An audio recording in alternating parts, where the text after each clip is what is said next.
মাননীয় বিরোধী দলের নেতা, আর কতক্ষণ সময় লাগবে আপনি আপনার? যতক্ষণ দিবেন। না, আপনার কতক্ষণ লাগবে? আপনি সারা রাত দিলে আমি রাজি আছি, 2.5 ঘন্টা দিলে রাজি আছি, 4 ঘন্টা দিলেও রাজি আছি। এটা আমার পাওনা। আপনি বলবেন সবাই পাইছে আধা ঘন্টা 20 মিনিট, আপনি একটা যৌক্তিক সময় নিন। আমি একটা যুক্তি দিয়ে যৌক্তিক সময় নিচ্ছি।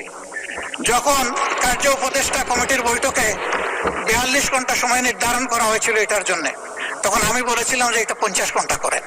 এটা নিয়ে আমাকে 2 বার কোটা দিয়েছেন আমার সম্মানিত একজন সংসদ সদস্য এবং তার সূত্র ধরে আরো কয়েকজন। কোটাটাই যখন খাইলাম মাননীয় স্পিকার, তখন পুরো সময়টাকে আমার পাওনা নয়? কথা চান, সেই দিক থেকে আপনি বিবেচনা করেছেন, আপনাকে ধন্যবাদ মাননীয় স্পিকার। তা আমি এত চাইবো না, 4 ঘন্টাও চাইবো না, কমপক্ষে 2.5 ঘন্টাও চাইবো না। আমি শেষ করে দিচ্ছি, আমি সেই দিকে আগাচ্ছি। আমার বক্তব্যে যদি কোনো ধৈর্য ত্রুটি ঘটে আমি মাপ চেয়ে নিচ্ছি।